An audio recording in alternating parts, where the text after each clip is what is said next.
ஆண்டவராக இயேசு கிறிஸ்துவின் நாமத்தில் என் அன்பின் வாழ்த்துக்கள். இந்த காலை தியானத்திற்காக நாம் தெரிந்து கொள்கிற வேத வசனம் யோவான் எழுதின சுவிசேஷம் 16ஆம் அதிகாரம் 20வது வசனம். ஆனாலும் உங்கள் துக்கம் சந்தோஷமாக மாறும். ஆனாலும் உங்கள் துக்கம் சந்தோஷமாய் மாறும். நம்முடைய தேவனாகிய கர்த்தர் ஒரு மிகப்பெரிய காரியத்தை சொல்லுகிறார். நீங்கள் துயரப்படுவீர்கள், துக்கப்படுவீர்கள், உலகம் சந்தோஷப்படும். நீங்கள் வேதனை அனுபவிப்பீர்கள், உலகம் மகிழ்ச்சி அடையும். நீங்கள் துக்கப்பட்டிருப்பீர்கள், ஆனாலும் உங்கள் துக்கம் சந்தோஷமாய் மாறும்.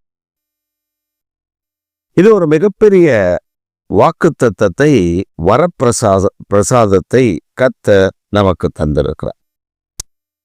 அதனால்தான் வேதம் சொல்லுகிறது, இக்காலத்து பாடு இனி வரும் மகிமைக்கு ஒப்பானவைகள் அல்ல. இப்ப நம்ம படுகிற பாடுகள் இனி வரும் மகிமைக்கு ஒப்பானவைகள் அல்ல.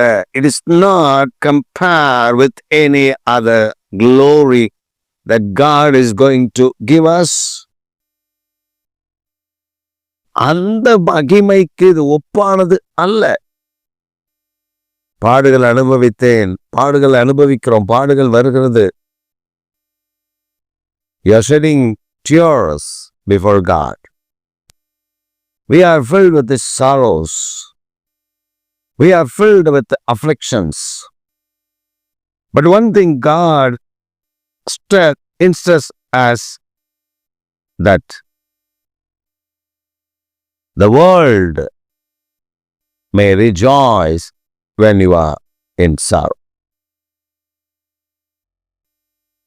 நீ துக்கப்படும் போது, துயரப்படும் போது உலகம் மகிழ்ச்சி அடையும். நீ வேதனை அடையும் போது உலகம் மகிழ்ச்சி அடையும். நம்முடைய வாழ்க்கையில் நாம் ஏற்படுகிற பல நெருக்கடிகள், பல நம்மை விமர்சிக்கிறது உண்டு, நம்மை குறைவாய் பேசுகிறது உண்டு, நம்மை வேதனைப்படுத்துகிறது ஒன்று, காயப்படுத்துகிறது உண்டு. இதெல்லாம் நடக்கும் பொழுது நம்முடைய இருதயம் துக்கத்தினால் துவண்டு போகிறது. மற்றவர் நம்மை குறித்து சொன்ன காரியங்கள், மற்றவர் நமக்கு விரோதமாய் எழுப்பின காரியங்கள், நமக்கு வரவேண்டிய ஆசீர்வாதங்களை பறித்து தின்ற காரியங்கள், இதெல்லாவற்றையும் நாம் கவனிக்கும் பொழுது நம்முடைய இருதயம் துயரம் அடைகிறது, துக்கம் அடைகிறது, வேதனை அடைகிறது. சில நேரங்களில் பாருங்க, நமக்கு வரவேண்டிய ஆசீர்வாதம், பிதாக்களுடைய சுதந்திரம் எவரோ ஒருவர் கையில் வைத்து அதை தின்று கொண்டிருப்பார்கள். அதை நாம் பார்க்கும் பொழுது வேதனை, இருதயம் துவளும். ஒரு மனிதனை குறித்து நான் கேள்விப்பட்டேன். அதாவது எனக்கு அப்ப ரொம்ப சிறு வயது. அப்ப அந்த சிறு வயதுல நாங்கெல்லாம் வெளியில ஒரு வாடகை வீட்டில் இருந்தோம். அப்ப நாங்க வெளியில விளையாடி கொண்டிருப்போம். ராத்திரி பிச்சைக்காரன் ஒரு மனிதன் வருவார். அந்த மனிதன் வருவது ஒரு 8 மணிக்கு மேல் 9 மணிக்குள் அவர் வருவார். இப்ப நாங்க அந்த 8 மணிக்கெல்லாம் வெளியில நிக்க மாட்டோம். அவன் சத்தம் எங்கேயாவது கேட்டுச்சுன்னா நாங்கள் ஓடி போய் உள்ள பதுக்கிடுவோம், படுத்து தூங்கிடுவோம். ஏன்னா அவன் சத்தம் அப்படி இருக்கும், கண்ணீர்னு இருக்கும். அந்த மனிதன் வருவான், வந்து பிச்சை கேட்பான். யாராவது அந்த சாப்பாடு செய்தவர்கள், ஏன்னா நீங்க தெரியும், இப்பதான் நமக்கு வந்து எப்போ வேணாலும் சமைச்சு எப்போ வேணாலும் இன்ஸ்டன்ட் ஃபுட்டு, அந்த ஃபுட்டு, இந்த ஃபுட்டு, ஃபாஸ்ட் ஃபுட்டு, ஃபாஸ்ட் இல்லாத ஃபுட்டு, அப்படி இப்படின்லாம் வந்துருச்சு. ஆனால் அப்போ கிட்டத்தட்ட நான் சொல்றது ஒரு 45 ஆண்டுகள் முன்பு, அந்த காலகட்டத்தில் என்னன்னா, மாலை நேரத்தில் முக்கால்வாசி வீட்டுகளில் அப்போதான் சமையல் நடக்கும். ஏன்னா அவர் சம்பாதித்து கொண்டு வந்து கொடுக்குற கொஞ்சம் காசுல அந்த வீட்டில் ஏதாவது சமைச்சு அந்த வீட்டில் சாப்பிடுவாங்க. இந்த ரா பிச்சைக்காரன், இவன் பேரு, இந்த மனிதன் பேரு ரா பிச்சைக்காரன். இப்போ வருவா. அப்போ யார் வீட்டில் இருந்தாவது அந்த சுட சுட சாதம் குழம்பு ஊற்றி கொண்டு வந்து அவனுக்கு போடுவான். அவன் அங்கே ரோட்டில் உட்காந்து ஒரு மூலையா உட்காந்து சாப்பிட்டுட்டு அடுத்த வீட்டுக்கு பிச்சை எடுக்க போகிறதுக்கு அதெல்லாம் சாப்பிட்டு முடிச்சு தான் போய் கேட்பான். ஒரு வீட்லேயே அவனுக்கு போதுமானது கொடுத்துட்டாங்கன்னா அவ்வளோதான், அவன் போய் படுத்துருவான். ஒரு நாள் அப்படி அவன் பிச்சை கேட்டுக்கொண்டே வந்திருக்கிறான். வரும்போது ஒரு மனிதர், அந்த தெருவில் இருக்கக்கூடிய ஒரு மனிதர் அந்த மனிதனை பார்த்து, தம்பி நீங்கள் நல்லா தானே தம்பி இருக்கீங்க, நீங்க இப்படி இந்த நிலைமைக்கு வருவதற்கு என்ன காரணம்? உங்களை பார்த்தா நல்ல நிலையில் இருந்தவர் போல இருக்கு, இந்த நிலைக்கு நீங்கள் வந்ததற்கு காரணம் என்ன அப்படின்னா அந்த மனிதன் அழ ஆரம்பித்து விட்டார்.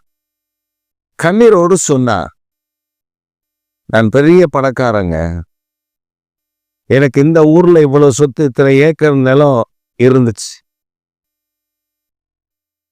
எல்லாம் என் குடும்பத்தார் என்னை ஏமாற்றி கையெழுத்து வாங்கி அபகரித்து கொண்டார்கள். என் சொத்து எல்லாம், என் வீடு, என் சொத்து, என் நிலம், என் பலம், என் பணம் எல்லாத்தையும் என்னை ஏமாற்றி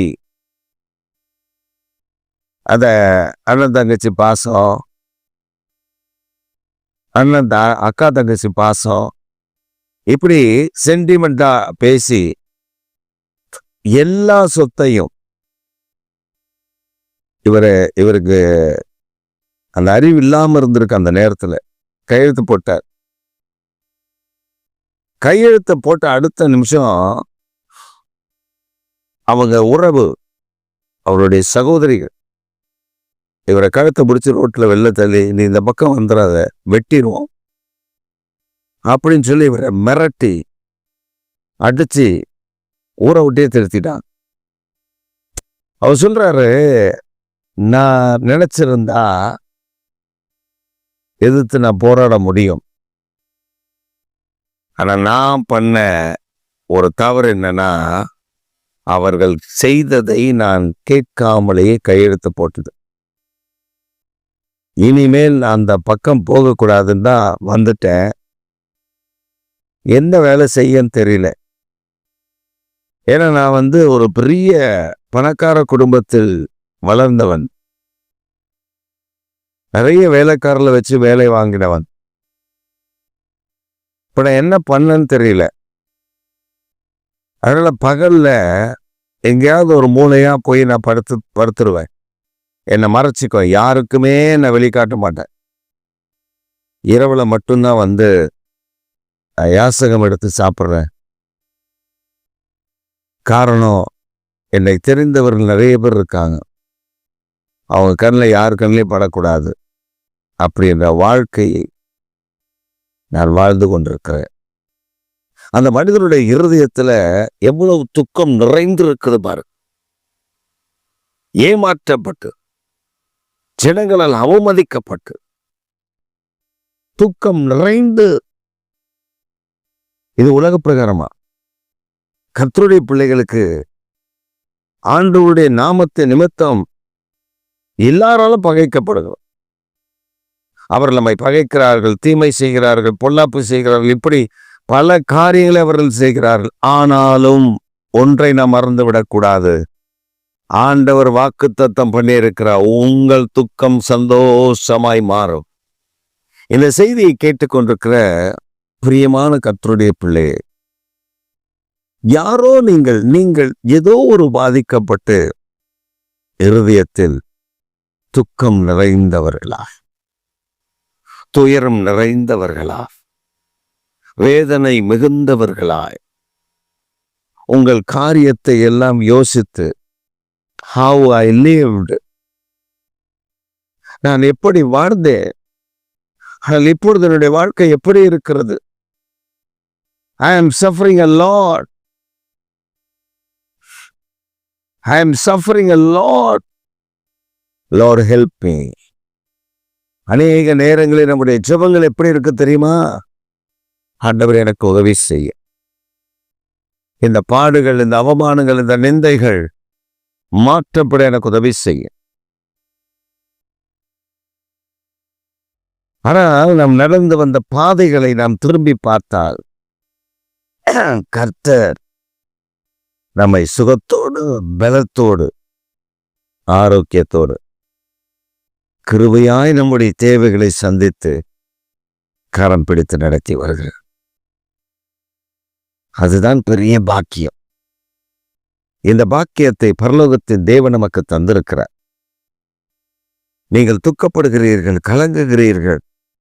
உங்களுடைய தோல்விகள், உங்களுடைய அவமானங்கள், உங்களுடைய நிந்தைகள், உங்க வீட்டில் உங்களை எல்லாம் பகைத்து ஒதுக்கி தூக்கி வீசிவிட்ட காரியங்கள், பலர் உங்களை நிந்தித்த நிந்தனைகள், வேதனைகள், உங்களை காயப்படுத்தி உங்களுடைய இருதயம் நொறுக்கப்பட்டிருக்கிறது. பிரியமான கர்த்தருடைய பிள்ளையே, my beloved daughter and son in Christ, கிறிஸ்துவுக்குள் பிரியமான சகோதரனே, சகோதரியே, மகனே, மகளே, இன்றைக்கு கர்த்தர் உங்களை பார்த்துதான் சொல்லுகிறார், உன் துக்கம் சந்தோஷமாய் மாறும். Your sorrow will change into joy. உன் துக்கம் சந்தோஷமாய் மாறுகிற நாட்களுக்குள் நான் உன்னை கொண்டு வந்திருக்கிறேன். நீ அழுதது போதும், நீ கண்ணீர் வடித்தது போதும், நீ கலங்கினது போதும். அன்றைக்கு அந்த பிச்சைக்காரனுக்கு இயேசுவை பற்றி சொல்ல ஒரு மனிதன் அங்கு இல்லை. ஆனால் இன்றைக்கு நமக்கு இயேசு இருக்கிறான்.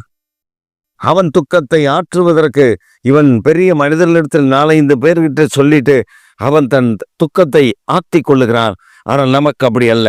சிலுவையில் நம்முடைய துக்கங்களை சுமந்து தீர்த்த ஒருவர் இருக்கிறார். நமக்காக ஜீவனை கொடுத்த ஒருவர் இருக்கிறார். நமக்காக இரத்தம் சிந்தினவர் ஒருவர் இருக்கிறார். நமக்காக 5 காயங்களை ஏற்றவர் ஒருவர் இருக்கிறார். அவருக்கு நம்முடைய துக்கங்களுடைய ஆழம், அகலம், நீளம், உயரம் எல்லாம் தெரியும். அவர் நம்மை ஆறுதல் படுத்துகிறவர். அவரே சொல்லுகிறார், He himself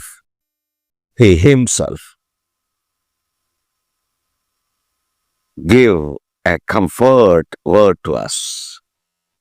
அவர் தாமே நம்மை ஆற்றும்படி, தேற்றும்படி ஒரு வார்த்தையை சொல்லுகிறார், உன் துக்கம் சந்தோஷமாய் மாறும். In this morning, repeatedly God comforting you that your sorrow will be changed into joy. Praise the Lord. உங்கள் துக்கம் இந்த காலை வேளையில் திரும்ப திரும்ப கர்த்தர் சொல்லுகிறார், உங்கள் துக்கம் சந்தோஷமாய் மாறும். கர்த்தரை துதியுங்கள்.